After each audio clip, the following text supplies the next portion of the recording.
Origen y evolución del cine. El cine es la técnica de proyectar fotogramas de forma rápida y sucesiva para crear la impresión de movimiento, mostrando algún video, película o filme. El cine fue oficialmente inaugurado el 28 de diciembre de 1895 en París como un espectáculo, fecha en la que los hermanos Lumière proyectaron públicamente la salida de obreros de una fábrica francesa en Lyon, la demolición de un muro, la llegada de un tren y un barco saliendo del puerto. El éxito de este invento fue inmediato, no solo en Francia, sino también en toda Europa y América del Norte. En un año, los hermanos Lumière creaban más de 500 películas, marcadas por la ausencia de actores y decorados naturales, la brevedad, la ausencia de montaje y la posición fija de la cámara. Pero los espectadores acabaron aburriéndose por lo monótono de las tomas y fue George Méliès quien profundizó por primera vez en el hecho de contar historias ficticias y quien comenzó a desarrollar las nuevas técnicas cinematográficas, sobre todo en 1902 con Viaje a la Luna y en 1904 con Viaje a través de lo imposible. Aplicando la técnica teatral ante la cámara y creando los primeros efectos especiales y la ciencia ficción filmada, a partir de entonces la cinematografía no hizo más que mejorar y surgieron grandes directores como Ernst Lubitsch, Alfred Hitchcock, Fritz Lang o Charles Chaplin, que mantuvieron en constante evolución la técnica hasta que en 1927 se estrena la primera película con sonido, El cantante de jazz, a partir de la cual el cine tal y como se conocía dejó de existir y se impusieron guiones más complejos que se alejaban de los estereotipados personajes que la época muda había creado. Fue en ese mismo año, 1927, cuando la Paramount Pictures crea la técnica cinematográfica conocida como doblaje. Al cabo de los años, la técnica permitió la incorporación del color, llegando en 1935 con La Feria de las Vanidades, de Rubén Mamoulian, aunque artísticamente consiguió su máxima plenitud en 1939 con Lo que el viento se llevó. El color tardó más en ser adoptado por el cine. El público era relativamente indiferente a la fotografía en color, opuestamente al blanco y negro, pero al mejorar los procesos de registro del color y disminuir los costes frente al blanco y negro, más películas se filmaron en color. Suele hablarse del cinemundo de la época silente o muda, y esto no es del todo exacto, aunque es cierto que las proyecciones no podían por sí mismas sino mostrar imágenes en movimiento sin sonido alguno, pero las proyecciones en las salas iban acompañadas de la música tocada por un pianista o una pequeña orquesta, y además comentada por la voz de un explicador. Imprescindible figura que hacía posible que multitudes analfabetas o inmigrantes desconocedores del idioma entendieran la película. Además, las productoras se encargaban partituras originales para sus películas más prestigiosas, con lo que al cine ya solo le faltaba hablar, pero se tenía ya la concepción de una obra creada entre la imagen y el sonido. El cine mudo, en realidad mudo del todo, en cierto modo no era. Fue creada por los hermanos Louis y Auguste Lumière. Este invento era a la vez cámara, copiadora y proyector. Produjeron con éxito una serie de cortometrajes de tipo documental, en las que mostraban varios elementos en movimiento, tales como olas rompiendo en la orilla del mar, obreros saliendo de una fábrica y un jardinero regando el césped. Uno de sus cortometrajes más exitosos y que demostraban las nuevas posibilidades de su invento mostraba un tren avanzando hacia el espectador, ante lo cual estos reaccionaban con un instinto de pavor. Durante la Segunda Guerra Mundial se transmitían documentales sobre los distintos países que estaban enfrentados y estos se concentraban más en sus tropas militares. El cine sonoro. En 1926, la productora Warner Brothers introdujo el primer sistema sonoro eficaz consistente en la grabación de las bandas sonoras musicales y los textos hablando en grandes discos que se sincronizaban con la acción de la pantalla. Cine a color. Los experimentos con película de color habían comenzado desde 1906, pero solo se habían usado como curiosidad. Los sistemas ensayados como el Technicolor de 2 colores fueron decepcionantes y fracasaban en el intento de impresionar al público, pero hacia 1933 el Technicolor se había perfeccionado con un sistema de 3 colores comerciable, empleándola por primera vez en la película La Feria de la Vanidad. En la posguerra, la llegada de la televisión supuso un desafío a la industria del cine, aunque hoy perdura, cayendo la audiencia de unos 85 millones de espectadores anuales en Estados Unidos durante la guerra apenas a 45 millones a finales de 1950. La industria respondió ofreciendo más espectáculo que se concretó en el mayor tamaño de las pantallas. Por un lado, la tecnología del cine ha evolucionado mucho, desde el primitivo cinematógrafo mundo de los hermanos Lumière hasta el cine digital del siglo XXI. Por otro lado, ha evolucionado el lenguaje cinematográfico, incluyendo las convenciones del género, creando así los géneros cinematográficos. En tercer lugar, ha evolucionado la sociedad, surgiendo así distintos movimientos cinematográficos y cinematografías nacionales. Esta fue una de las primeras imágenes mostradas en el cine.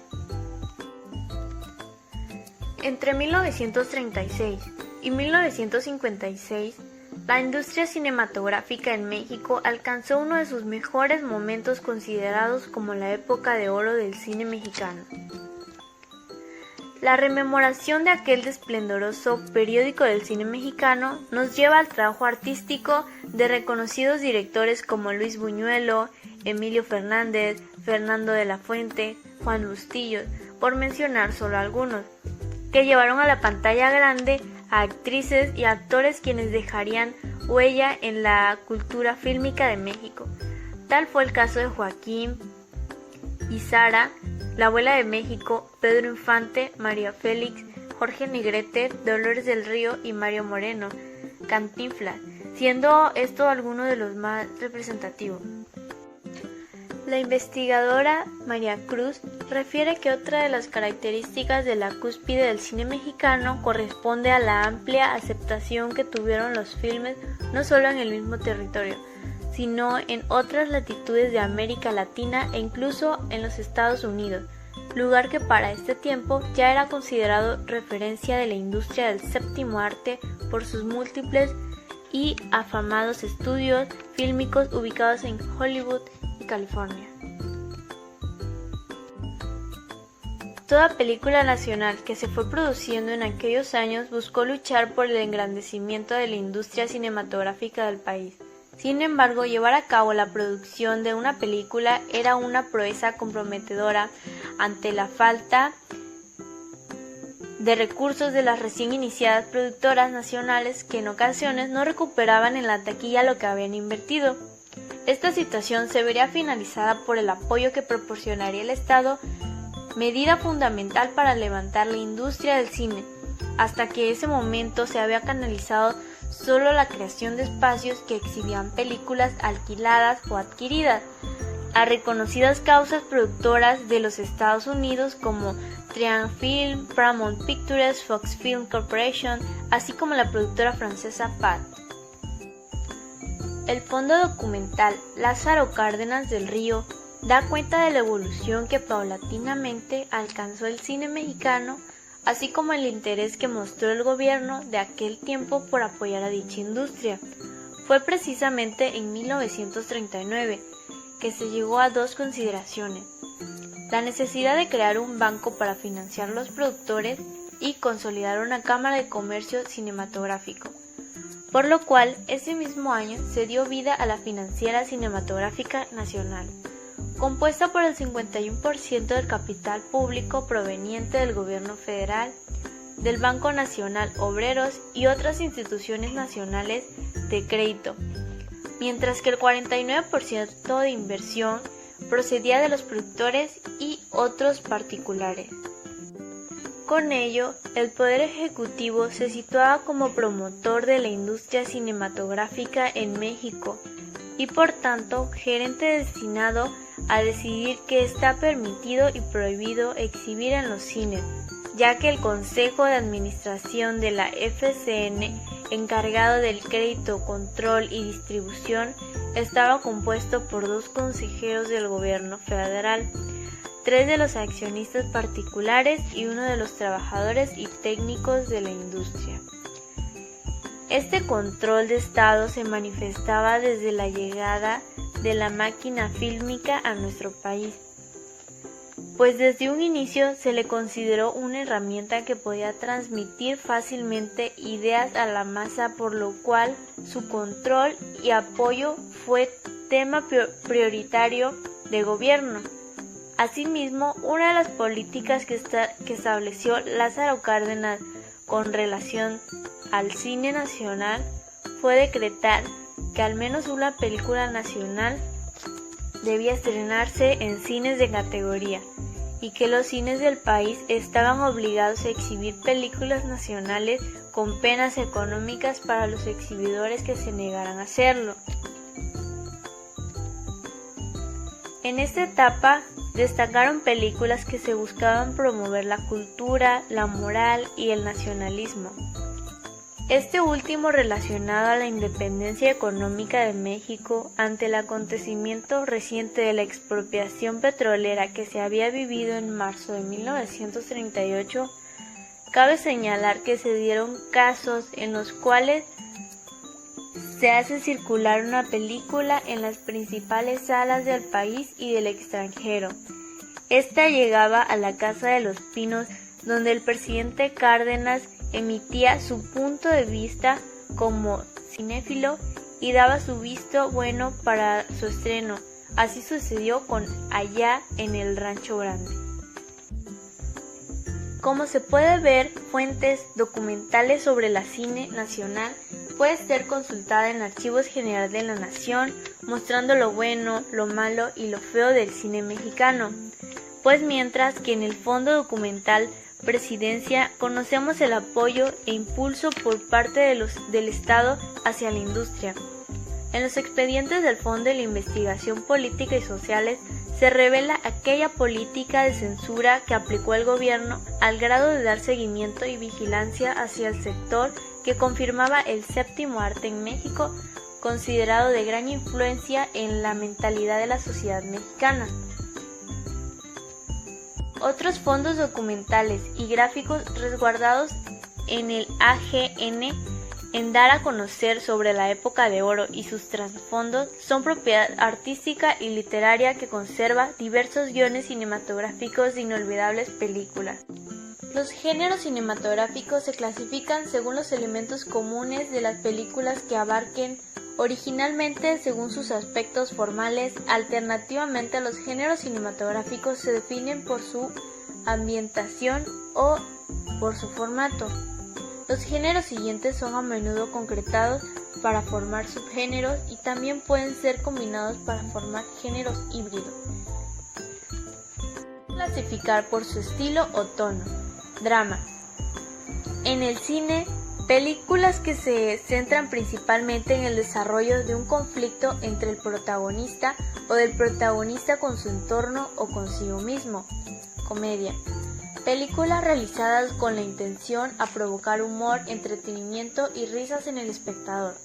Acción, cuyo argumento implica una interacción moral entre el bien y el mal, llevada a su fin por la violencia o la fuerza física. Aventura, contiene situaciones de peligro y riesgo. Terror, realizadas con la intención de provocar tensión, miedo y o el sobresalto en la audiencia. Miedo, punto intermedio entre suspender y terror. Cine de misterio, presentar la progresión de lo desconocido a lo conocido por el descubrimiento de una serie de enigmas. Cine romántico, hacen hincapié en los elementos amorosos y románticos. Cine musical. Contienen interrupciones en su desarrollo para dar un breve receso por medio de un fragmento musical cantando o acompañados de una coreografía. Melodrama. Tiene una carga emocional o moral muy fuerte o emotiva atendiendo al gusto de cada persona.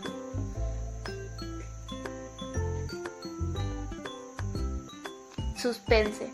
Realizadas con la intención de provocar tensión en el espectador. También suele utilizarse la palabra thriller para designar películas de ese tipo, aunque hay sutiles diferencias. Fantasía. Contienen hechos, mundos, criaturas o cosas fantasiosas. También se clasifican por su formato. En ellas podemos encontrar la animación, películas compuestas de fotogramas dibujados a mano, aunque pasados rápidamente producen ilusión de movimiento. También se incluyen aquí las películas generadas íntegramente mediante la informática. Imagen real. En oposición a la animación, películas filmadas con actores reales de carne y hueso. También las podemos encontrar por su tipo de audiencia. Infantil, van dirigidas a los niños. Juvenil, están dirigidas para adolescentes, acostumbran a estar ambientadas en un instituto, son películas con argumento que solo les gusta a los adolescentes, bastante prescindibles. Familiar. Realizadas con intención de resultar atractivas a gente de todas las edades. Adulta, dirigida excesivamente a una audiencia adulta. El contenido suele incluir violencia, temas inquietantes, palabras malsonantes o sexo explícito. Bueno, y de esta manera podemos ver cómo ha ido evolucionando el cine a nivel mundial y nacional. Esto ha sido todo. Muchísimas gracias.